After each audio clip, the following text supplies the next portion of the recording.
Midnight horror স্টেশনে আজ শরদিন্দু বন্দ্যোপাধ্যায়ের কাহিনী অবলম্বনে শূন্য, শুধু শূন্য নয়।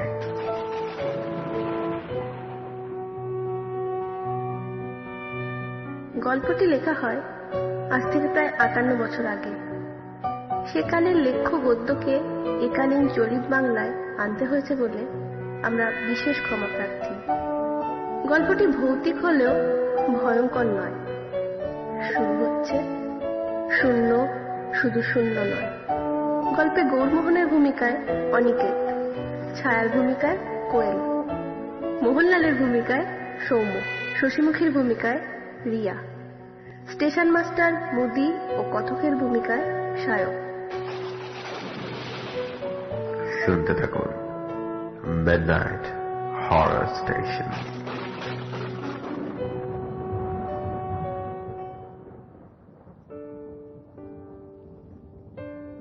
বাংলাদেশের নরম মাটি শেষ হয়ে যেখানে ছোটনাগপুরের পাথুরে কঠিনতা আরম্ভ হয়েছে, সেখানে একটি ছোট্ট রেল স্টেশন। স্টেশন ঘিরে একটা ছোট শহর। বেশিরভাগ ট্রেন সেখানে থামে না, হুইসল বাজাতে বাজাতে চলে যায়। মাঝে মাঝে দু একজন যাত্রী নামে। নিঝুম নিস্তব্ধ একটা শহর। যে দু চারজন লোক এখানে থাকে তারাও এত চুপচাপ যে দেখলে মনে হয় এইমাত্র ঘুম থেকে উঠল, না হলে এক্ষুনি ঘুমিয়ে পড়বে। স্টেশন থেকে 1 কিলোমিটার দূরে একটা নিস্তরঙ্গ নদী আছে, সেটাও যেন ঘুমের ঘোরে চলতে চলতে ঝিমিয়ে পড়েছে। গ্রীষ্মের এক দুপুরে পূব দিক থেকে একটি অতি মন্থর ট্রেন এসে স্টেশনে থামল।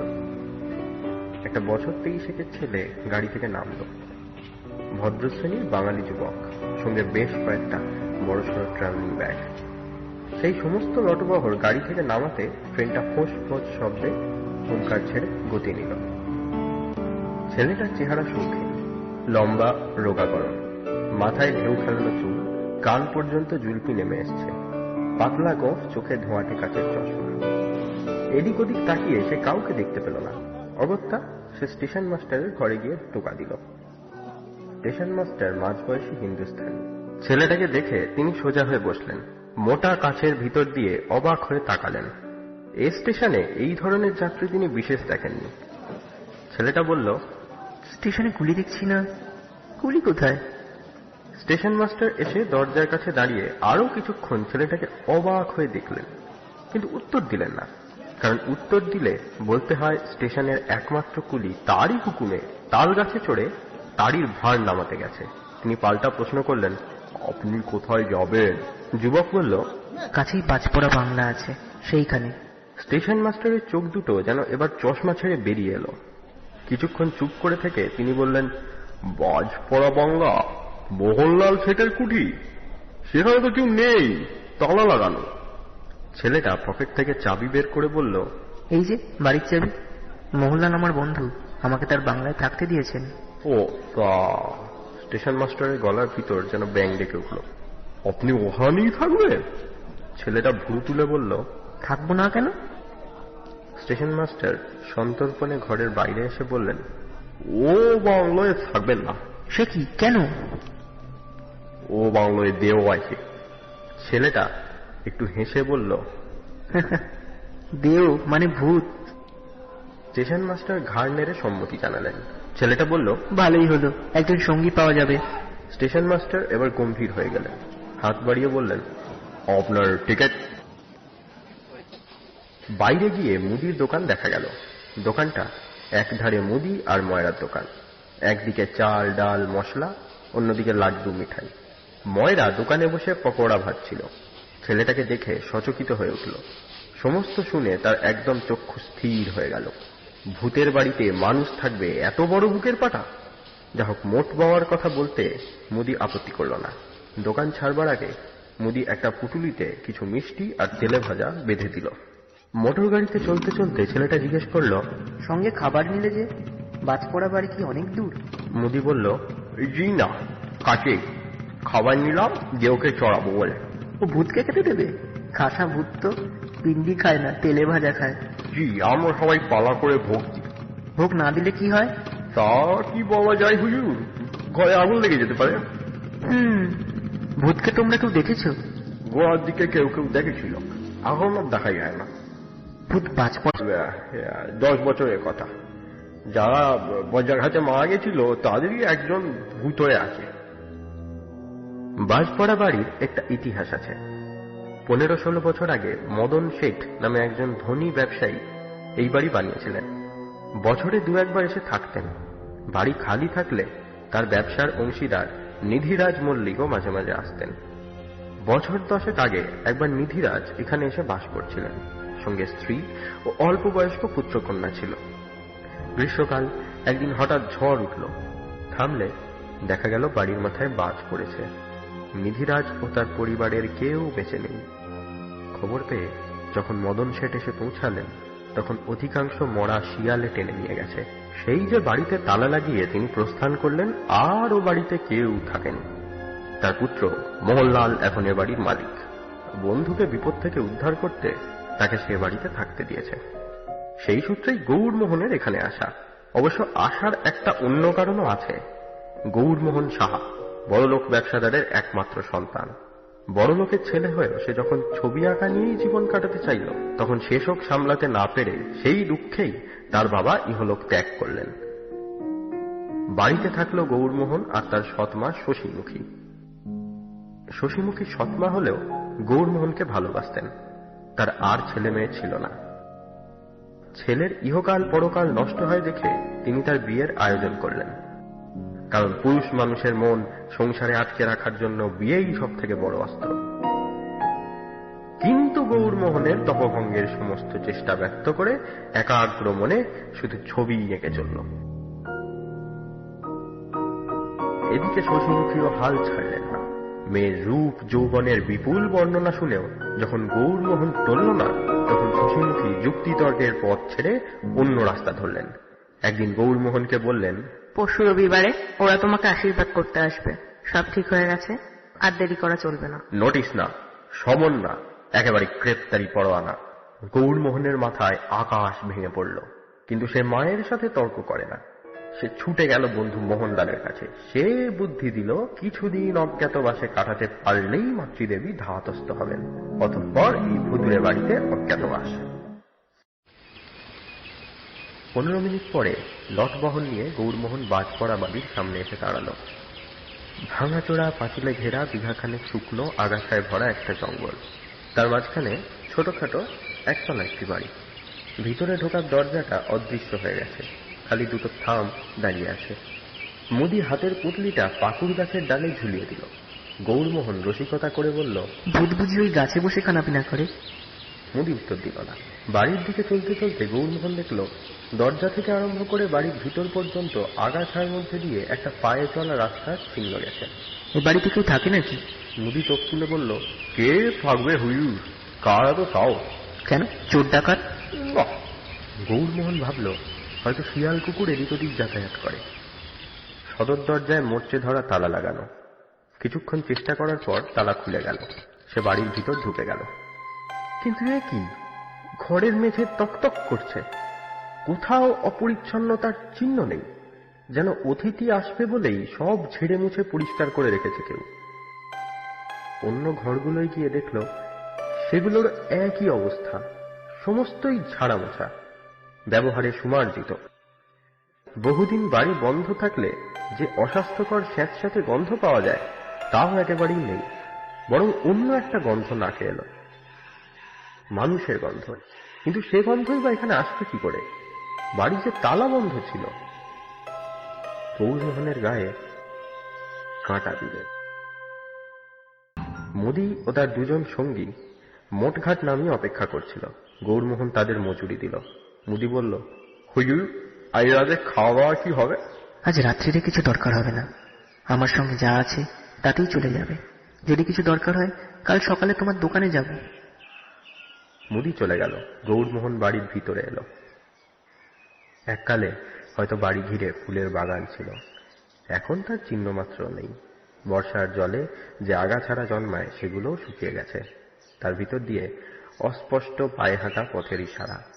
গৌরমোহন সেদিকে গিয়ে দেখল পথটা বাড়ির পাশ দিয়ে গিয়ে খিড়কির দরজার কাছে শেষ হয়ে গেছে। দরজা ঠেলে দেখলো ভিতর থেকে বন্ধ। তারপর পিছনে ঘাড় ফিরিয়ে চমকে গেল। পিছনে পাঁচিলের বদলে চওড়া সিঁড়ি ধাপে ধাপে নেমে গেছে। সেখানে স্বচ্ছ শীর্ণ একটা নদী পাহাড়ি মেয়ের মতো শুয়ে আছে। উপরে শিলাখণ্ডের ঢালু পাহাড়। বাড়ির পেছন দিকে একটা পাথরে বাঁধানো ঘাট আছে। গৌরমোহন তার পাড়ে গিয়ে দাঁড়ালো। তারপর জুতো খুলে নিচে সিঁড়িতে পা দিয়ে দাঁড়ালো। মুখে চোখে জল দিল সে। মনে মনে ভাবল, কাল সকালে উঠে নদীতে স্নান করতে হবে। এদিক ওদিক ঘুরে সে আবার বাড়ির সামনে আসলো।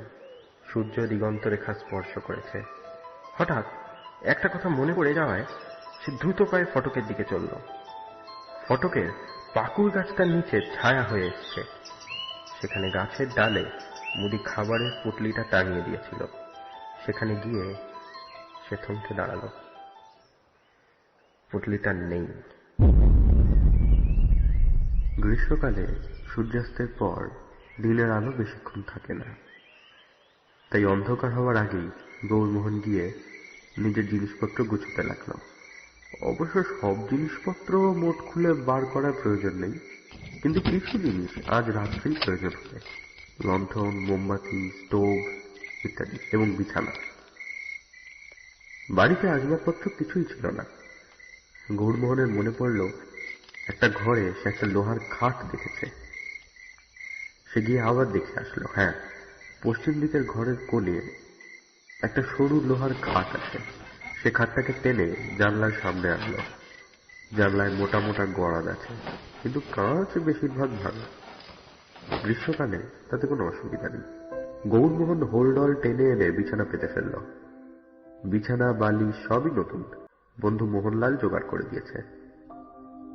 সে জুতো খুলে চটি পড়ল। তারপর বাইরের ঘরে ফিরে এলো। বাক্স, প্যাকিং কেস, চটের বস্তা, কোথায় কি আছে মোহনলাল বলে দিয়েছিল, কিন্তু গৌরমোহনের ভালো মনে নেই। সে পকেট থেকে চাবি বের করে প্রথমে ট্রাঙ্ক খুলল। ট্রাঙ্কটা মোহনলালের। তার ভিতর জামা, কাপড়, তোয়ালে প্রভৃতি মোহনলালের। বন্ধুকে ব্যবহার করতে দিয়েছে। দুই বন্ধুর শরীরের মাপ একই রকম। ট্রাঙ্কে সাবান, চুলের তেল, দাড়ি কামানোর যন্ত্রপাতি, আয়না, চিরুনি এসব আছে। একটা টর্চও আছে। গৌরমোহনের মন খুশি হয়ে উঠল। প্রতিদিনকার ব্যবহারের সবকিছুই দিয়েছে। সে টর্চটা নিয়ে পকেটে রাখল। তারপর ট্রাঙ্ক সরিয়ে ছোট প্যাকিং কেসটা টেনে দিল। ওই লম্বা প্যাকিং কেসটায় ইজেল, ক্যাম্বিস প্রভৃতি ছবি আঁকার সরঞ্জাম আছে। সেটা আজ খুলবার দরকার নেই। এটাতে কি আছে দেখা যাক। শূন্য বাড়িতে নতুন করে সংসার পাতবার আনন্দে গৌরমোহন মেতে উঠল। প্যাকিং কেসের ঢাকনা চার দিয়ে খুলে দেখল ঘরকন্যার জিনিস।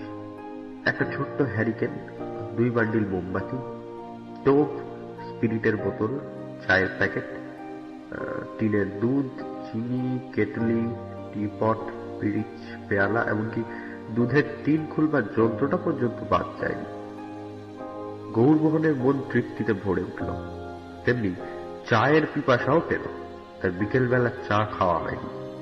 আজ যে তাকে নিজে চা বানিয়ে খেতে হবে তা মনে ছিল না। অগত্যা সে চা করতে উঠল। সঙ্গে একটা বড় ফ্লাস্কের জল আছে, কিন্তু নদী থেকে জল এনে চা করাই ভালো। গৌরমোহন কেটলি হাতে নিয়ে উঠল। সদর দরজা ভিতর থেকে বন্ধ করে দিয়ে পিছনের দরজার দিকে চলল। বাড়ির ভিতরে তখন কেমন যেন অন্ধকার হয়ে এসছে। পিছনের দরজাটায় ভিতর দিক থেকে হুড়কো ও ছিটকিনি লাগানো। দরজা খুলবার সময় মরিচ ধরা কবজায় ক্যাচ করে একটা করুণ শব্দ হলো, কিন্তু দরজায় জং ধরেনি, সহজেই খুলে গেল। বাইরে একটু আলো আছে। নদীর ছোট্ট মুখে সন্ধ্যার ছোপ ধরেছে। গৌরমোহন কেটলিতে জল ভরে ফিরে এলো। দরজা আবার বন্ধ করে দিল। স্টোভ জ্বালিয়ে সে জল চড়িয়ে দিল। ইতিমধ্যে হ্যারিকেন লণ্ঠনটা জ্বালল। স্টোভের ছোট্ট নীল কমলটার পাশে হলুদ রঙের একটা বুদবুদ ফুটে উঠল। ঘরের অন্ধকার গাঢ় হয়ে এসেছিল। একটু হালকা হলো। গৌরমোহন তখন ইকমিক কুকার খুলে তার খোলের ভিতর থেকে খাবার বের করল। একটা খোলের মধ্যে চিংড়ি মাছের কাটলেট ও হিঙের কচুরি, অন্য খোলে কড়া পাটের সন্দেশ, তাছাড়া একটা বড় পাউরুটি, চিজ, মাখন ইত্যাদি আছে, প্রচুর খাবার। গৌরমোহন দুটো সন্দেশ বের করে খেতে বসল। সঙ্গে আসন আছে, কিন্তু সেটা খুঁজে বার করা অনেক হাঙ্গামা। বিশেষত মেঝে বেশ পরিষ্কার যখন ধুলো নেই। সে তড়িবৎ করে সুগন্ধি চায়ের কাপটা মুখে তুলতে যাবে, এমন সময় দরজায় খুঁতখুত শব্দ হল। গৌরমোহন চমকে মুখ তুলল, তারপর গলা চড়িয়ে বলল, কে কে ওখানে? দরজার ওপার থেকে কেউ সাড়া দিল না, কিন্তু আবার খুঁতখুত শব্দ হল। গৌরমোহন উঠে দরজার কাছে এসে দাঁড়ালো, আবার প্রশ্ন করল, কে? কি চাও? এবারও সাড়া নেই। গৌরমোহন একটু ইতস্তত করল, যদি চোর ডাকাত হয়, কিন্তু চোর ডাকাত তার কি দেবে? সে সাহস করে দরজা খুলে ফেলল। বাইরে কেউ নেই, কেবল অন্ধকার। গৌরমোহন পকেট থেকে টর্চ বের করে আলো ফেলল। আলোর সীমানার মধ্যে কাউকে দেখা গেল না। মানুষ তো নয়, কুকুর বিড়াল নেই। গৌরমোহন বাইরে এসে দাঁড়ালো।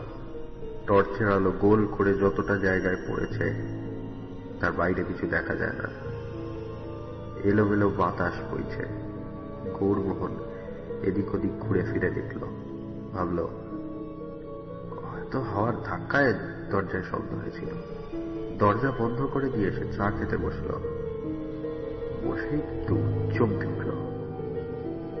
প্লেটে একটা কাটলেট ও একটা সন্দেশ রয়েছে। সে সচকিতভাবে ঘরের চারদিকে দেখল, তবে কি বিড়াল ঢুকেছিল? তার ক্ষণিক অনুপস্থিতির সুযোগ পেয়ে কাটলেট ও সন্দেশ নিয়ে পালিয়েছে। নিশ্চয়ই বিড়াল, তাছাড়া আর কি হতে পারে? বিড়ালের উচ্ছিষ্ট তার আর খেতে ইচ্ছে করল না। সে খাবারের প্লেট এক পাশে সরিয়ে রেখে চায়ের কাপ এক চুমুকে নিঃশেষ করে উঠে দাঁড়ালো। দেখতে হবে বিড়ালটা কোথাও লুকিয়ে আছে কিনা। টর্চ নিয়ে গৌরমোহন প্রত্যেকটা ঘর দেখল, কোথাও বিড়াল নেই। অবশ্য কাঁচ ভাঙা জানলা দিয়ে পালাতে পারে, কিন্তু তবু গৌরমোহনের মনটা কেমন যেন খচখচ করতে লাগলো। এতগুলো লোক যেটা বলছে, যদি সেটাই সত্যি হয়। বিছানার পাশে পা ঝুলিয়ে বসে গৌরমোহন ভাবতে আরম্ভ করল, প্রেত যদি থাকতে পারে, কিন্তু তাতে ভয় করব কেন? ভূতে মানুষের ঘাড় মটকায়, এই কথায় একদম বিশ্বাস করা যায় না। মনে পড়ল স্টেশন মাস্টারকে সে রসিকতা করে বলেছিল, যদি সত্যিই এ বাড়িতে ভূত প্রেত থাকে। যদিও এ পর্যন্ত স্পষ্ট নিঃসংশয় প্রমাণ পাওয়া যায়নি, তাতে ক্ষতি কি? সে তো ভূতের কোনো ক্ষতি করেনি, বরং ভূতই তার খাবার খেয়ে গেছে। এক্ষেত্রে তার প্রতি ভূতের কোনো বিদ্বেষ থাকা উচিত নয়। ভূতের যদি খাবার দাবারের প্রতি লোভ থাকে, বেশ তো, ভূতের সঙ্গে এসে নিজের খাবার ভাগ করে দেবে।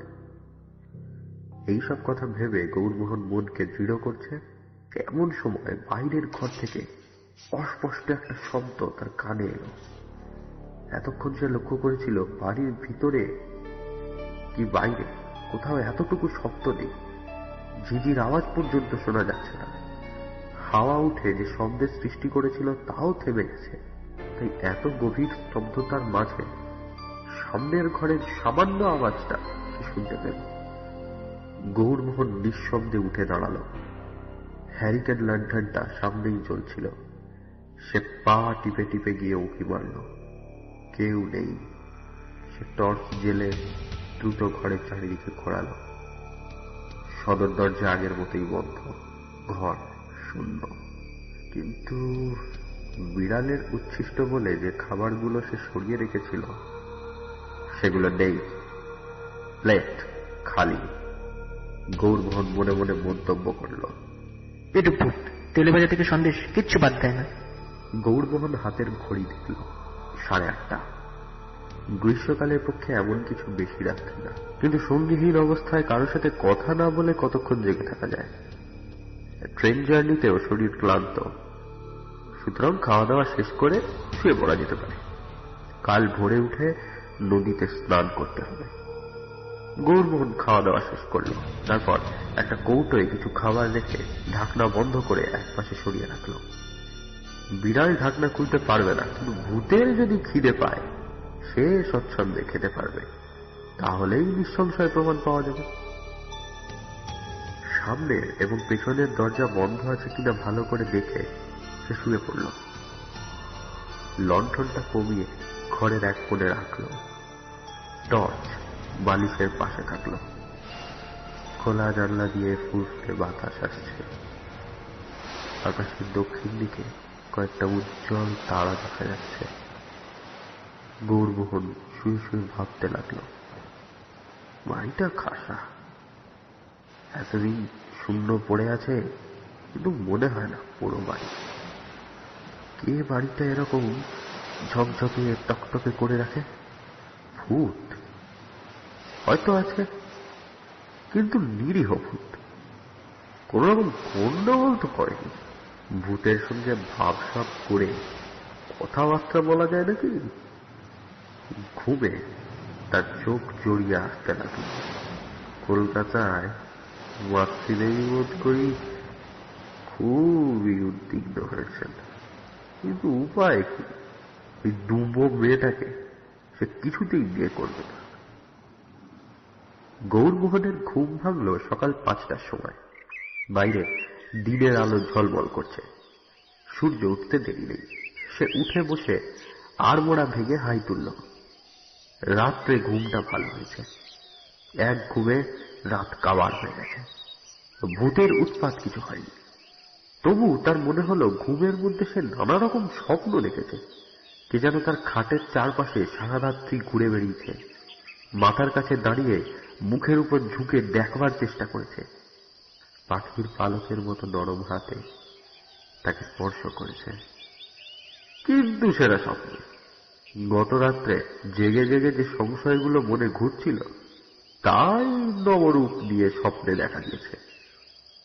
গৌরমোহন উঠে পড়ল। সাবান তোয়ালে নিয়ে মাথায় তেল ঘষতে ঘষতে স্নান করতে চলল।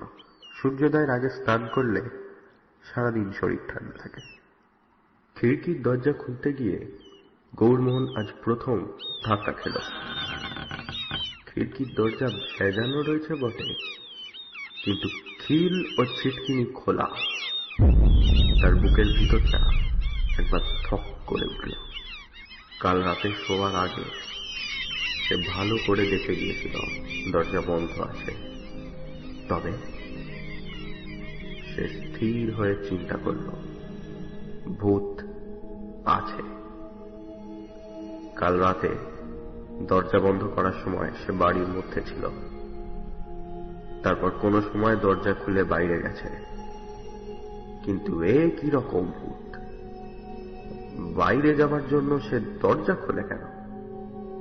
প্রেতজনিত অশরীরী। কিন্তু না, ভয় পেলে চলবে না। ভূতের সঙ্গে যখন এক বাড়িতে বাস করতে হবে তখন ভয় করলে চলবে না। বিশেষত ভূত যেমনই হোক, তার স্বভাবটি শান্তশিষ্ট। গৌরমোহন এ বাড়িতে আসতে সে যে বিরক্ত হয়েছে তার কোনো প্রমাণ নেই। তবে কেন সে ভূতকে ভয় করবে? ভূতের ভয় একটা কুসংস্কার। নদীর ঘাটে পৌঁছে গৌরমোহন দ্বিতীয়বার ধাক্কা খেল। ঘাটের মাথায় দাঁড়িয়ে সে দেখল ঘাটের কিনারায় নদীর শান্ত জল তোলপাড় হচ্ছে। জলে কেউ নেই, অথচ মনে হচ্ছে কেউ হাত পা ছুঁড়ে সাঁতার কাটছে, কিংবা একটা বিরাট মাছ জলের তলায় থেকে লেজের ঝাপটায় জল মাতিয়ে তুলেছে। গৌরমোহন হতভম্ব হয়ে দাঁড়িয়ে রইল। তার বুকের ভিতরটা আর একবার ঠক ঠক করে উঠল। হঠাৎ জলের আলোড়ন শান্ত হল। একটা চিৎকারের মতো শব্দ শোনা গেল, যেন যে স্নান করছিল সে আগন্তুককে দেখতে পেয়েছে। তারপর এক আশ্চর্য ব্যাপার ঘটল। গৌরমোহন বিস্ময়ে ভরা চোখে দেখল জলের প্রান্তে ক্ষুব্ধ ক্ষুণ্ণ কম্পন রেখে একজোড়া সজল পায়ের ছাপ ধাপে ধাপে উঠে আসছে। মানুষ নেই, কেবল মানুষের ভেজা পায়ের দাগ। পায়ের দাগ ঘাটের পৈঠাগুলোকে অতিক্রম করে মাটির ওপর অদৃশ্য হয়ে গেল। গৌরমোহন কিছুক্ষণ পায়ের দাগগুলোর দিকে তাকিয়ে থেকে ধীরে ধীরে সোপানের পাথরের উপর বসে পড়ল। হঠাৎ অতিপ্রাকৃত ব্যাপার দেখে বুক ধড়ফড়ানির অবস্থা কেটে গেছে। সে গালে হাত দিয়ে ভাবতে লাগল, এ কি কাণ্ড! এ কেমন প্রেত! এ প্রেতের ক্ষুধা তৃষ্ণা আছে। দরজা খুলে সে বাড়ির বাইরে যায়, নদীর জল উদ্বেলিত করে চান করে, সবই মানুষের মতো, কেবল চোখে দেখা যায় না। হয়তো সব প্রেতই এইরকম। মানুষ তাদের সম্বন্ধে একটা বিকৃত ধারণা করে বসে আছে। পায়ের ছাপগুলো তার চোখের সামনে শুকিয়ে নিশ্চিন্ত হয়ে গেল। আরো কিছুক্ষণ ঘাটে বসে সে সদর দরজা খুলে দিল। তারপর চা তৈরি করতে বসল। স্টোভ ও লণ্ঠনের জন্য কেরোসিন জোগাড় করতে হবে। ইকমিক কুকারের জন্য কাঠ কয়লা দরকার। চা তৈরি হলে পাউরুটিতে মাখন লাগিয়ে সে খেতে বসল। খেতে বসে তার মনে পড়ে গেল কাল রাত্রে ডিবের মধ্যে খাবার রেখেছিল ভূত খায় কিনা দেখার জন্য। ডিবের ঢাকনাটা ঢাকা ছিল। গৌরমোহন সেটা টেনে খুলে নিল। খালি কৌটোর দিকে তাকিয়ে সে কিছুক্ষণ চিন্তা করল। তারপর শূন্যের দিকে মুখ তুলে প্রশ্ন করল, তুমি এখন কিছু খাবে? গৌরমোহন কান খাড়া করে থাকল, কিন্তু কিছু শুনতে পেল না। প্রেত বোধহয় কথা বলতে পারে না। সে আর এক কাপ চা ঢালল। 2 স্লাইস রুটিতে মাখন লাগিয়ে খানিকটা দূরে রেখে আসলো। তারপর খাওয়া দাওয়া করতে করতে আর চোখে দেখতে লাগলো। প্রেত কিন্তু খেতে আসলো না। চা রুটি যেমন পড়েছিল তেমনি পড়ে রইল। জলখাবার শেষ করে গৌরমোহন উঠে দাঁড়াল। ঘরটা বড় অগোছালো হয়ে আছে। বস্তাগুলোও খোলা হয়নি। এইবার লাগা যাক। একটা অসুবিধা এই যে এ বাড়িতে একটাও ফার্নিচার নেই। একটা টেবিল, একটা চেয়ার, একটা কার্ডবোর্ড যদি থাকতো, যা হোক মেঝে জিনিসপত্র গুছিয়ে কাজ চালাতে হবে। পাঞ্জাবির আস্তিন গুটিয়ে গৌরমোহন প্রস্তুত হচ্ছে, এমন সময় খোলা দরজা দিয়ে বাইরের দিকে তার চোখ পড়ল। ফটকের কাছে একটা লোক উকি ঝুঁকি মারছে, কিন্তু ভেতরে প্রবেশ করতে সাহস করছে না। বোধহয় মুদি। গৌরমোহন বেঁচে আছে কিনা দেখতে এসছে। গৌরমোহন দরজার কাছে এসে হাতছানি দিয়ে মুদিকে ডাকল। মুদি তখন চোখ গোল করে তার কাছে এসে দাঁড়ালো। হুজুর, আবি জিন্দা হ্যায়? গৌরমোহন হেসে বলল, আলবাদ জিন্দা হ্যায়। তুমি কি ভেবেছিলে ভূতে আমার ঘাড় মটকেছে? মুদির বিস্ময়ে বিমূঢ়তা কাটল বটে, কিন্তু তার মুখ দেখে মনে হলো সে খুশি হয়নি। ভূত যেন তার কর্তব্য কর্মে অবহেলা করেছে। মুদি বলল, কিছু দেখেনি? ভূত দেখিনি। মুদি আবার সত্যি অসন্তুষ্ট হল। বলল, আপনারা স্বেচ্ছ, তাই দেও আপনাদের দেখা দেয়নি, কিন্তু আছে, একদিন দেখবেন। গৌরমোহন হেসে বলল, আমি তো তাকে দেখবার জন্য চোখ পেতে আছি, কিন্তু ও কথা থাক। আমার 1 বোতল কেরোসিন আর কিছু কাঠ কয়লা চাই। তুমি এনে দিতে পারবে? এখন পারবো না। আধ ঘন্টা পরে ট্রেন আসবে, এখনো আমার জিলিপি ভাজা বাকি। তবে আপনি যদি আমার সাথে আসেন দিতে পারি। বেশ, চলো। গৌরমোহন সদর দরজায় তালা লাগিয়ে মুদির সঙ্গে বের হল। ফটকের ভিতর দিয়ে যাওয়ার সময় গৌরমোহন জিজ্ঞেস করল, তুমি আজ ভোরবেলা এইদিকে এলে যে? মুদি পাকুড় গাছের দিকে আঙুল দেখিয়ে বলল, দেওয়ার জন্য ভোগে নিচ্ছি। গৌরমোহন দেখল পাকুড় গাছের ডালে শালপাতার মোড়ক ঝুলছে। সে প্রশ্ন করল, তোমরা কবার ভূতকে ভোগ চড়াও? দিনে 1 বার চড়াই, কখনো সকালে কখনো বিকেলে। ও, তাই ভূতের পেট ভরে না। মুদি তার দিকে তাকালো। পেট ভরে কিনা আপনি জানলেন কি করে? গৌরমোহন উত্তর দিল না, শুধু হাসল। আধ ঘন্টা পর গৌরমোহন ফিরে আসলো। তার এক হাতে গলায় দড়ি বাঁধা কেরোসিনের বোতল, অন্য হাতে কাঠ কয়লার পুঁটলি।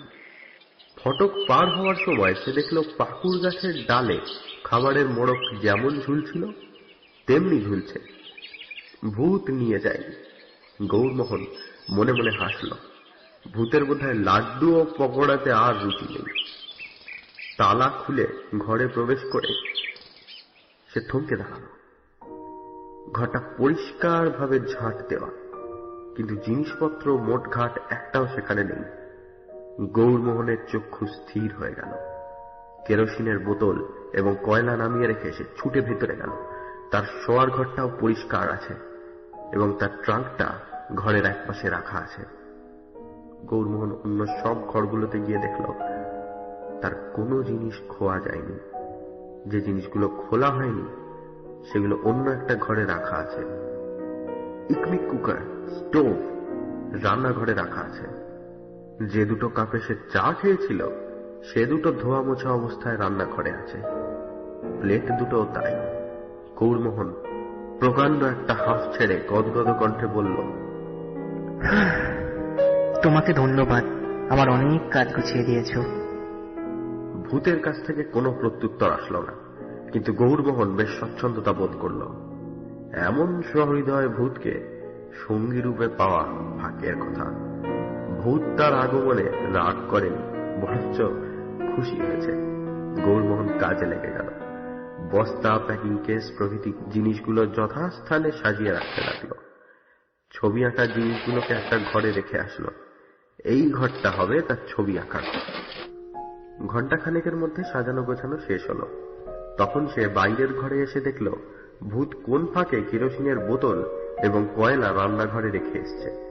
ভারী পরিষ্কার পরিচ্ছন্ন ভূত। অগোছালো এলোমেলো ভাব একেবারে পছন্দ করে না। এতক্ষণে বেশ বেলা বেড়েছে। গৌরমোহনের মনে পড়ল হাত ঘড়িটা রাতে বালিশের তলায় রেখে শুয়েছিল। আজ সকালে দম দেওয়া হয়নি। সে শোবার ঘরে গিয়ে বালিশ উল্টে দেখল ঘড়ি যথাস্থানে আছে এবং তাতে দম দেওয়া হয়েছে। ঘড়িতে এখনো 8টা বাজেনি, সুতরাং রান্না চড়াবার তাড়া নেই। ইতিমধ্যে কি করা যায়? ভূতের সঙ্গে আলাপ জমাতে পারলে খারাপ হতো না, কিন্তু ভূত তো কথা বলে না। একতরফা বাক্যালাপ আর কতক্ষণ চালানো যায়? তবু গৌরমোহন চেষ্টার ত্রুটি করল না। এঘর ওঘর ঘুরে বেরিয়ে অশরীরীর উদ্দেশ্যে বলতে লাগলো, দেখো, তোমার নাম জানি না, কিন্তু তুমি আমার বন্ধু। আমার কত কাজ করে দিয়েছ। আমার বন্ধু কাকু খুব ভালো। ওদিকে মোহনলাল আর এদিকে তুমি। এসো না, দুজনে বসে খানিক গল্প করি। তুমি আমাকে দেখতে পাচ্ছ, কিন্তু আমি তোমাকে দেখতে পাচ্ছি না। আমার চেয়ে তোমার চোখের জ্যোতি বেশি, কিন্তু তুমি কথা বলো না কেন? বলো না দুটো কথা শুনি। আচ্ছা, কি রান্না করবো বলো? আমার সঙ্গে চাল, মুগের ডাল, ময়দা, আলু, পটল, পেঁয়াজ সব আছে। ভালো ঘি আছে, খাঁটি সর্ষের তেল আছে। বলো না কি রাঁধি? তুমি যা বলবে তাই রাঁধবো, দুজনে মিলে খাওয়া যাবে। কিন্তু কোনো ফল হলো না। গৌরমোহন অনুভব করল ভূত কাছেই আছে। তার কথা শুনছে, তাকে দেখছে, কিন্তু কথা বলছে না। হয়তো ভূতের কথা বলতে পারে না। গৌরমোহন আর কিছুক্ষণ ভূতকে কথা বলাবার চেষ্টা করে শেষে হতাশ হয়ে হাত ছেড়ে দিল। 9টা বাজলে গৌরমোহন দাড়ি কাটতে বসল। দাড়ি কাটার জরুরি প্রয়োজন ছিল না, এখানে কেই বা তার দাড়ি লক্ষ্য করছে। কিন্তু সময় কাটাবার জন্য কিছু একটা তো চাই। ছবি আঁকার জোগাড় যন্ত্র করতে পারত, কিন্তু সকাল থেকে তার মন চঞ্চল হয়ে আছে। ছবি আঁকায় মন বসবে না। দাড়ি কমাবার যন্ত্রগুলো ঘাটে গিয়ে পরিষ্কার করে আসতে 9:30 বাজল। এবার রান্না চড়ানো যেতে পারে, কিন্তু বেশি কিছু নয়। ভাত, আলু ভাতে আর আলু পটলের ডাল, সঙ্গে ঘি আছে। এতেই এবেলা চলে যাবে। ও বেলা না হয় ভালো করে রাখা যাবে। গৌরমোহন রান্নার ব্যাপারেও একজন শিল্পী। রান্নাঘরে গিয়ে সে প্রথমে নদী থেকে 1 বালতি জল নিয়ে এলো। তারপর চাল ধুয়ে আর আলু পটল কেটে কুকারে রান্না চড়িয়ে দিল। 2 ঘন্টা আর কোনো কাজ নেই। গৌরমোহন গুনগুন স্বরে সুর ভাজতে ভাজতে বাড়িময় ঘুরে বেড়াল। ট্রাঙ্ক খুলে জিনিসপত্র নাড়াচাড়া করলো। আসবার সময় হাওড়া স্টেশনে কয়েকটা লোমহর্ষণ উপন্যাস কিনেছিল, সেগুলোর পাতা উল্টানো, ভূতের সঙ্গে আর একবার ব্যবহারিক সম্পর্ক স্থাপনের চেষ্টা করলো। তারপর চিত হয়ে শুয়ে পা নাড়তে নাড়তে কলকাতার পরিস্থিতির কথা ভাবতে লাগলো। মাতৃদেবী বোধ হয় এতক্ষণে কলকাতা চষে ফেলেছে। যদি জানতে পারেন মোহনলাল ষড়যন্ত্রে লিপ্ত আছে, তাহলে আর রক্ষা থাকবে না। মোহনের জীবন দুর্বহ হয়ে উঠবে। 12টার সময় গৌরমোহন খেতে বসল। সঙ্গে একমাত্র বড় থালা ছিল, সেটাতে ভূতের জন্য ভাত বাড়ল, নিজের জন্য ছোট থালা নিল। খেতে খেতে ভূতকে বলল, তুমি খেতে বসতে পারতে, একসঙ্গে খাওয়া চুকিয়ে নেওয়া যেত। যাই হোক, তোমার যেমন ইচ্ছে, আমার সামনে খেতে যদি সংকোচ হয়। একা খাওয়া শেষ করে গৌরমোহন শোবার ঘরে ফিরে গেল। একটা লোমহর্ষণ উপন্যাস নিয়ে শুয়ে পড়ল। দুপুরের ঘুম তার অভ্যাসে নেই। একটু ঝিমুনি দিয়ে ভাতের নেশা কাটিয়ে উঠে পড়লে। লোমহর্ষণ উপন্যাস পড়তে পড়তে তার চোখ জড়িয়ে এলো। তন্দ্রার মধ্যে সে শুনতে পেল খিড়কি খোলা শব্দ। বোধহয় ভূত দরজা খুলে নদীর ঘাটে গেল। আলু ভাতে আর আলু পটলের ডালনা ভূতের কেমন লাগলো কে জানে। গৌরমোহন এবার ঘুমিয়ে পড়ল। তার দেহ মনে বোধহয় অলক্ষিতে কিছু ক্লান্তি জমা হয়েছিল। একেবারে ঘুম ভাঙল বেলা 3টে। সে তাড়াতাড়ি উঠে পড়ল। চোখে মুখে জল দেবার জন্য রান্নাঘরে গেল। দেখল দুপুরবেলার উচ্ছিষ্ট বাসন কোসন ভূত মেজে ধুয়ে ঘরের কোণে উপুর করে রেখেছে। মনে মনে ভূতকে ধন্যবাদ জানিয়ে সে জল খেল। তারপর ছবি আঁকার ঘরে গিয়ে আঁকবার জন্য প্রস্তুত হল। ঘরের একটা জানলা পিছন দিকে। এই জানলা দিয়ে নদী ও ঘাটের দৃশ্য দেখা যায়। বাইরে দুপুরে সূর্যের রোদ নিথর বাতাসে সূক্ষ্ম বাষ্পের মতো কেঁপে উঠছে। গৌরমোহন জানলার কাছে ইঁদেলটাকে দাঁড় করাল। একটা প্যাকিং কেস টেনে এনে তার উপর বসল। কি আসবে সে ঠিক করে ফেলেছে। শুষ্ক প্রাণহীন শূন্যতার মাঝখানে একটা ছোট বাড়ি। বাড়িটা জীবন্ত। তার ছোট ছোট দরজা জানলা যেন তার মুখ চোখ। বিপুল শূন্যতার মাঝখানে বসে বাড়িটা হাসছে। ছবির নাম শূন্য, শুধু শূন্য নয়। মনে ছবির প্ল্যান ঠিক করে সে আঁকতে আরম্ভ করল। তেল রং ছবি আঁকতে গৌরমোহনের সুবিধে হয়। সে প্যালেটে রং মেশালো। প্রথমটা ধীরে ধীরে আঁকলো, তারপর মন বসে গেল। কতক্ষণ আপন মনে ছবি এঁকেছে তার জ্ঞান ছিল না। ঘাড়ের কাছে আতপ্ত নিঃশ্বাসের স্পর্শে সে চমকে উঠল। ভূত বোধ করি আঁকা দেখে তন্ময় হয়ে শিল্পীর ঘাড়ের কাছে এসে পড়েছিল। গৌরমোহন সচকিতে ঘাড় ফিরিয়ে বলে উঠল, ও তুমি আমার ছবি আঁকা দেখছো? বেশ বেশ, তা যেটুকু এঁকেছি কেমন মনে হচ্ছে? এখন বোধহয় ঠিক বুঝতে পারছো না, আর একটু আঁকা হলে বুঝতে পারবে। মনে হলো যে পেছনে দাঁড়িয়েছিল সে চট করে পিছু হটল। গৌরমোহন আবার আঁকায় মন দিল। আঁকতে আঁকতে ভূতের উদ্দেশ্যে 2-4টে কথা বলে আবার আঁকে। এইভাবে বেশ খানিকক্ষণ চলবার পর একসময় সে অনুভব করলো যেন ঘরের মধ্যে আলো কমে আসছে। শুধু তাই নয়, বাতাসের অভাবে দম বন্ধ হয়ে আসছে। সে তুলি ফেলে জানলার বাইরে তাকাল। সূর্যের আলো কেমন যেন ঝাপসা হয়ে গেছে। তারপরই তার চোখ পড়ল নদীর ওপর ঈশান করে ধূসর পিঙ্গল মেঘ মাথা তুলেছে। একটা দমকা হাওয়া আগাছার ভিতর দিয়ে বয়ে গেল। নদীর নিস্তরঙ্গ জল রোমাঞ্চিত হয়ে উঠল। গৌরমোহন সানন্দে বলে উঠল, ঝড় আসছে, ঝড় আসছে। চৈতালি ঝড় নতুন কিছু নয়, প্রতি বছরই আসছে। একবার এই বাড়ির সকলকে বজ্রাহত করে চলে গেছিল। এবার যেন বাড়ির খুব কাছেই বাজ পড়ল। বিদ্যুতের ঝলক এবং ঝড়ের আওয়াজ প্রায় একসঙ্গেই তার চোখ কান ধাঁধিয়ে দিল। তারপরে লোমহর্ষণ কাণ্ড। গৌরমোহনের কানের কাছে ভাঙা ভাঙা অস্পষ্ট স্বরে, আমার বড্ড ভয় করছে বলে কে তাকে জড়িয়ে ধরল। গৌরমোহনের হৃৎপিণ্ড একটা ডিগবাজি খেয়ে গলার কাছে ধরফর করতে লাগলো। সে দিশেহারা হয়ে অদৃশ্য জীবনের আলিঙ্গন থেকে নিজেকে মুক্ত করার জন্য হাত পা ছুটতে ছুটতে চিৎকার করতে লাগলো। কে কে ছেড়ে দাও, আমাকে ছেড়ে দাও। কিন্তু সে অদৃশ্য প্রাণীর আলিঙ্গন ছাড়াতে পারল না। ধস্তাধস্তি করতে করতেই ভাঙা ভাঙা স্বর শুনতে পেল। আমাকে ছেড়ে দিও না, আমার বড্ড ভয় করছে। তৃতীয়বার বজ্রপাতের শব্দে বাড়িটা কেঁপে উঠল। কিন্তু আশ্চর্যের কথা, এই শব্দে গৌরমোহনের ভয়টা কেটে গেল। প্রাকৃতিক বিপর্যয়ের আশঙ্কা বোধহয় অপ্রাকৃতের ভয়কে দূর করে দেয়। এতক্ষণ সে নিজেকে ছাড়াবার চেষ্টা করছিল, এখন কিছুক্ষণ স্থির থেকে অদৃশ্য দেহটাকে স্পর্শ করে দেখতে লাগলো। একটা হাত, চোখে দেখা যাচ্ছে না বটে, কিন্তু স্পর্শ করে বোঝা যাচ্ছে কোমল অথচ দৃঢ় মাংসল হাত। গৌরমোহন দুহাতে অদৃশ্য দেহটাকে স্পর্শ করে দেখতে দেখতে বলল, তুমি কে? ভূত নাও? শীর্ণ কম্পিত কণ্ঠে উত্তর এলো, না, আমি মানুষ। মানুষ?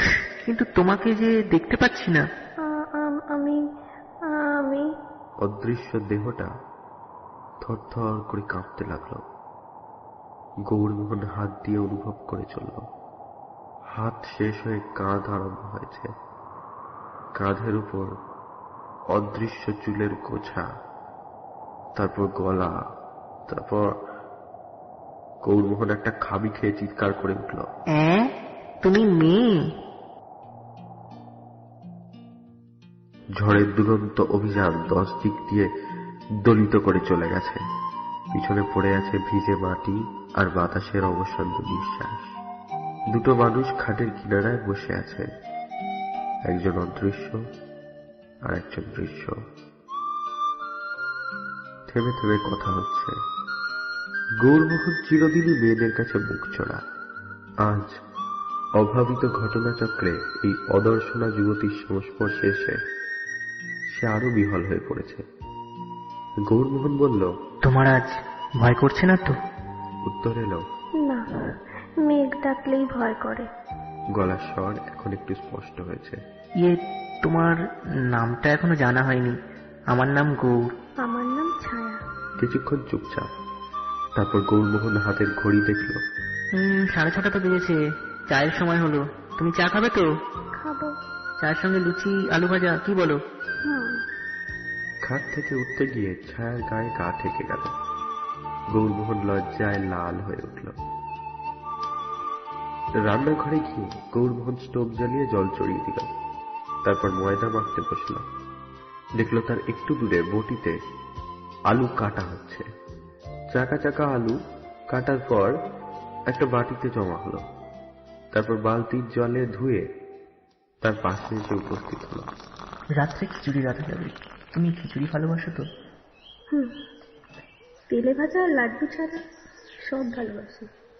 তাই সে নতুন খাবারের লোভ দেখে আর সংবরণ করতে পারেনি। গৌরমোহন সহানুভূতির সুরে বলল, আহারে, তেলে ভাজা ফুলুরি আর লাড্ডু খেয়ে খেয়ে অরুচি ধরে গেছে দেখছি। তুমি চায় 1 চামচ চিনি খাও? অনেকদিন চা খাইনি। যখন খেতাম 5 চামচ চিনি খেতাম। চায়ের জল টিপটে ঢেলে গৌরমোহন লুচি ভাজতে বসল। আমি লুচি ভাজতে জানি, তুমি সরো, আমি ভাজছি। না না, তোমাকে কষ্ট করতে হবে না। অনেক কষ্ট করেছো, ঘর পরিষ্কার করেছো, বাসন মেজেছো। আমার ইচ্ছে করছে। তা আচ্ছা, তুমিই ভাজো। গৌরমোহন সরে দাঁড়িয়ে দেখতে লাগলো। লুচি ও আলু ভাজা তৈরি হলো, বাটির ওপর সাজানো হলো, স্টোভ নিভে গেল। দুজনে খেতে বসলো। গৌরমোহন চা ঢালল, নিজের কাপে 2 চামচ চিনি দিল, ছায়ার কাপে 5 চামচ। খাওয়া চলছে। ছায়ার বাটি থেকে লুচির টুকরো শূন্যে উঠে অদৃশ্য হয়ে যাচ্ছে। চায়ের কাপ আস্তে আস্তে খালি হয়ে গেল। গৌরমোহন দেখছে, বিস্ময় কিছুতেই শেষ হচ্ছে না। তুমি হঠাৎ কথা বললে যে, আগে তো বলনি। কথা বলতে ভুলে গেছিলাম তো। বলতে চেষ্টা করেছিলাম, কিন্তু মুখ দিয়ে কথা বেরোচ্ছিল না। তারপর বাজ পড়ার শব্দ হলো, ভয়ে মুখ দিয়ে কথা বেরিয়ে গেল। গৌরমোহন চায়ে একটু চুমুক দিয়ে হাসল। শুধু কথাই বলনি, আমাকে জড়িয়েও ধরেছিলে। বড্ড ভয় করছিল যে। অকপট উক্তি, লজ্জা নেই। লজ্জা বোধ হয় স্ত্রীলোকের দেহ চেতনার অভিব্যক্তি। যার দেহ দেখা যায় না সে কিসের লজ্জা করবে? আচ্ছা, কাল আমি যখন এলাম তুমি আমাকে দেখেছিলে? হ্যাঁ, আমি তো পাকুড় গাছতলায় দাঁড়িয়েছিলাম। আমি যখন বাড়িতে এসে উঠলাম তখন তোমার কি মনে হয়েছিল? প্রথমটা ভয় ভয় করছিল, তারপর তোমাকে খুব ভালো লাগলো। গৌরমোহনের বুকের ভিতরটা দুরদুরু করে উঠল, কিন্তু সেটা ভয়ের নয়। সে রাত্রে পেট ভরে খিচুড়ি খাওয়ার পর গৌরমোহন নিজের খাটের পাশে এসে বসল। ছায়া তার গা ঘেঁষে বসল। এই কয়েক ঘন্টায় গৌরমোহনের লজ্জা সংকোচ অনেকটা কেটেছে। তবু ছায়ার গায়ে গা ঠেকাতে তার শরীর একটু রোমাঞ্চিত হল। আচ্ছা, তুমি মানে খালি গায়ে থাকতে কোনো ইয়ে হয় না? অভ্যেস হয়ে গেছে। প্রথম প্রথম দু একবার কাপড় চুরি করে পরেছিলাম, কিন্তু কাপড় পরলে শুধু কাপড়টাই দেখা যায়, আমাকে দেখা যায় না। লোকে ভয় পায়, তাই আর পরি না। ভালো কথা। তুমি রাত্রির শো কোথায়? মেঝেই শুই। শীতকালে শীত করে না? না, আমার অভ্যেস হয়ে গেছে। তা হোক, আজ তোমাকে খাটে শুতে হবে। আমি তোষক পেতে মেঝে শোবো। না, আমি খাটে শোবো না। তুমি মেয়ে হয়ে মেঝে শোবে আর আমি খাটে শোবো? এ হতেই পারে না। আমি খাটে শোবো না। শোবে না? তাহলে মেঝেতেই তোমার তোষক পেতে দিই। কোন ঘরে শোবে বলো? এই ঘরেই শোবো। তুমি ওঠো, আমি তোষক পেতে দিচ্ছি। গৌরমোহন লজ্জা পেয়ে উঠে দাঁড়ালো। এই ঘরে? কিন্তু মানে? খাটে দুখানা তোষক, দুটো বালিশ ছিল। ছায়া একটা তোষক টেনে খাটের পাশে পুঁতে ফেলল। গৌরমোহন বলল, বালিশ নাও। একটু হাসির শব্দ শোনা গেল। বালিশ লাগবে না, তোষকেই হয়তো অস্বস্তি হবে। এবার ঘুমিয়ে পড়ো, তোমার বোধহয় ঘুম পাচ্ছে। আলো কমিয়ে দিই? দাও। ঘরের কোণে দেওয়ালের পাশে লণ্ঠনটা জ্বলছিল। এখন কমে গিয়ে দেয়ালের একটুখানি জায়গা আলো করে রাখল। গৌরমোহন শুয়ে পড়ল। এই কি অদ্ভুত অভিজ্ঞতা! বিশ্ব সংসারে আর কেউ কি এটা অনুভব করেছে? ছায়া? মুহূর্ত মধ্যে ছায়া তার গায়ে হাত দিয়ে দাঁড়ালো। কি? গৌরমোহন বলল, তুমি কে? কি করে অদৃশ্য হয়ে গেলে? কিছুই তো জানা হয়নি, বলবে? ছায়া খাটের পাশে বসল। গৌরমোহন একটা হাত নিজের দু হাতের মধ্যে চেপে ধরল। আমার বয়স তখন 9 কি 10 বছর। বাবা, মা, আমি আর আমার ছোট ভাই ভাদু এখানে বেড়াতে এসেছিলাম। আমার বাবার নাম ছিল নিধিরাজ মল্লিক। এবারই মালিক ছিলেন মদনলাল শেঠ। তাকে আমরা মদন কাকা বলে ডাকতাম। একদিন বিকালবেলায় ঝড় উঠল। আজ যেমন ঝড় উঠেছিল তেমনি। আমরা দরজা জানলা বন্ধ করে বাড়ির মধ্যে বসেছিলাম। বাড়ির ওপর বারবার বাজ পড়তে লাগলো। আমি খাটের ওপর বসেছিলাম। তারপর কি হলো জানি না, আমি ভয়ে অজ্ঞান হয়ে পড়লাম। যখন জ্ঞান হলো, দেখলাম এই ঘরেরই এক কোণে পড়ে আছি। নিজের হাত পা দেখতে পাচ্ছি না। বাড়িতে কেউ নেই, সামনের দরজায় তালা লাগানো। এখন মনে হয় 3-4 দিন অজ্ঞান হয়ে পড়েছিল। গলার আওয়াজ একেবারে বুঝে গিয়েছিল। আমি দরজা দিয়ে বেরিয়ে বাগানে গেলাম। বাগানেও কেউ নেই। তখন স্টেশনের কাছে বাজারে গেলাম। সেখানে 2-3 জন লোক মুদির দোকানে বসে গল্প করছিল। তাদের কথা শুনে বুঝতে পারলাম আমার মা, বাবা, ভাই কেউ বেঁচে নেই। কাঁদতে কাঁদতে আবার এই বাড়িতে ফিরে এলাম। সেই থেকে একলা এই বাড়িতে আছি।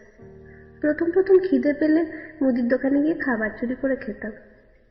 তারপর ওরাই এসে আমায় খাবার দিয়ে যেত। এমনি করে কত বছর কেটে গেল। তারপর তুমি এলে। গৌরমোহন শুয়ে শুয়ে ভাবতে লাগলো, কি বিচিত্র এই জগৎ! বাজ পড়ে মানুষ অদৃশ্য হয়ে যায়, এও কি সম্ভব? গৌরমোহন বিজ্ঞান জানে না, হয়তো বিজ্ঞানী এর ব্যাখ্যা জানেন। কিন্তু যদি না জানেন তাতে ক্ষতি কি? বিজ্ঞানীরা কি সকল বিশ্ব রহস্যের ব্যাখ্যা করেছেন? এই যে অদৃশ্য যুবতী তার হাতে হাত রেখে বসে আছে, সে কি ব্যাখ্যার অপেক্ষা রাখে? গৌরমোহন একটি দীর্ঘ নিঃশ্বাস ফেলে বলল, তোমাকে ভারী দেখতে ইচ্ছা করছে ছায়া। পরদিন সকালবেলা দেরিতে ঘুম ভাঙল। ছায়া গৌরমোহনের বুকের উপর হাত রেখে ডাকল। ওঠো, চা এনেছি। গৌরমোহন উঠে বসে শূন্যে অবস্থিত চায়ের পেয়ালা হাতে নিল। ঘুম ভরা গলায় বলল, তোমাকে ভারী দেখতে ইচ্ছা করছে ছায়া। ছায়া করুণ নিঃশ্বাস ফেলল। কি করে দেখবে? চায়ের কাপে চুমুক দিতেই গৌরমোহনের মাথায় একটা বুদ্ধি খেলে গেল। সে মুখ তুলে বলল, ছায়া, একটা কাজ করবে? কি? তুমি জামা কাপড় পরো, তাহলে খানিকটা তো দেখতে পাবো। জামা কাপড় পরার নামে ছায়ার গলায় একটা স্ত্রী সুলভ ঔৎসুক্য ফুটে উঠল। কাপড় জামা কোথায়? আমার বাক্সে ধুতি আর গেঞ্জি আছে, তাই পরো। শাড়ি ব্লাউজ তো নেই। ছায়া দ্বিধা ভরে বলল, আচ্ছা। গৌরমোহন চায়ের কাপ শেষ করে বলল, আমি এখনই আসছি বলে বাথরুমের দিকে চলে গেল। 10 মিনিট পরে ফিরে এসে গৌরমোহন চমকে উঠল। খাটের পাশে দাঁড়িয়ে আছে একটি প্রেত মূর্তি। হাত পা নেই, মাথা নেই, সাদা কাপড়ে ঢাকা, একটি কবন্ধ। গৌরমোহন সত্রাসে বলে উঠল, দূর, খুলে ফেল। সাথে সাথে ধুতি গেঞ্জি খুলে মাটিতে পড়ল। তারপর সারাদিন দুজনে অশান্ত মনে বাড়িতে ঘুরে বেড়ায়, কখনো নদীর ঘাটে গিয়ে দাঁড়ায়। গৌরমোহন বলে, ছায়া, কি করে তোমাকে দেখতে পাবো? তোমাকে যে ভারী দেখতে ইচ্ছা করছে। ছায়া কাঁদো কাঁদো সুরে বলে, আমি কি করব? তোমাকে না দেখতে পেলে জীবনই বৃথা। আমারও মানে বুঝেছি, আমাকে না দেখতে পেলে তোমার জীবনও বৃথা। হ্যাঁ। তাহলে এখন কি করা যায়? আমি যেন অন্ধ হয়ে গেছি, সব দেখতে পাচ্ছি কিন্তু তোমাকে দেখতে পাচ্ছি না। বিজ্ঞানে আজকাল কত কি হচ্ছে, একটা অদৃশ্য মানুষকে জলজ্যান্ত করে দিতে পারে না। সেই দিন দুপুরে গৌরমোহন বিষণ্ণ মনে ছবি আঁকতে বসল। কাল ছবিটা অতি সামান্যই আঁকা হয়েছিল। একটা প্রাকৃতিক পরিবেশের আমেজ ফুটে উঠতে আরম্ভ করেছিল মাত্র, গৌরমোহন ভাবতে লাগল, এই পরিবেশের মধ্যে ছায়ার একটা কল্পমূর্তি আঁকা যায় না? কাপড় পরা অবস্থায় ছায়ার দেহের যে ইঙ্গিত সে পেয়েছে তাকেই সূত্র করে গোটা মানুষটাকে আঁকা যেতেই পারে। অবশ্য মুখ চোখের গড়ন কাল্পনিক হবে। ছায়া, তোমার গায়ের রং কিরকম ছিল? ছায়া তার কাঁধে হাত রেখে বলল, ফর্সা। মা বলতেন দুধে আল। আর মুখ চোখ? তা কি করে বোঝাবো? আচ্ছা দেখি, তুমি আমার সামনে দাঁড়াও। গৌরমোহন আঙুলের স্পর্শে ছায়ার চোখ মুখ অনুভব করে দেখতে লাগলো। চোখ দুটো বেশ টানা টানা মনে হচ্ছে, নাকটা সরু, ঠোঁট দুটো ভারী নরম, প্রসারে একটু বড়। গৌরমোহন বলল, তুমি আমার মডেল, দাঁড়িয়ে থাকো। প্যালেটের উপর রং মিশিয়ে তুলতে তুলতে সে ক্যানভিসের দিকে ফিরেছে। এমন সময় একটা চোখ ধাঁধানো আইডিয়া তার মাথায় খেলে গেল। সে চিৎকার করে উঠল, ছায়া, ছায়া, এই তো আমি। কাছে এসো। ওই তোমার মাথাটা দেখি তো। হ্যাঁ, এবার চুপটি করে থাকো। এই বুদ্ধিটা এতক্ষণ মাথায় আসেনি। তোমার গায়ে ছবি আঁকো, যেমন কাচের উপর ছবি আঁকে, বুঝেছো? বাঁ হাতে ছায়ার মাথা ধরে গৌরমোহন ডান হাতে রং মাখা তুলে দিয়ে তার গালে স্পর্শ করল। গালের উপর পাকা ডালিমের মতো রং ধরল। গৌরমোহনের নাচতে ইচ্ছা করল, কিন্তু ইচ্ছা দমন করে সে অতি যত্নে ছায়ার মুখে রং লাগাতে আরম্ভ করল। ধীরে ধীরে মুখটা ফুটে উঠছে, ঠোঁটে একটু গোলাপি রং দিল, ভুরুতে কালো রং, কিন্তু চোখের মনিতে তো রং লাগানো যায় না।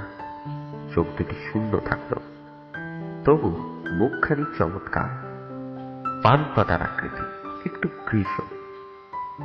সে ছুটে গিয়ে পাশের ঘর থেকে নিজের ধোঁয়া কাচের চশমা এনে ছায়া চোখে পরিয়ে দিল। ছায়ার মুখ প্রাণবন্ত হয়ে উঠল, রূপকথার রাজকন্যার মতো মুখ, ঘুমন্ত রাজকন্যার চোখে নিদালির অন্ধকার।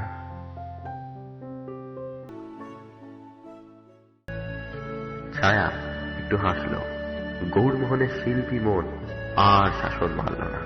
সে দুহাত উপরে তুলে ছায়াকে ঘিরে নাচতে লাগলো।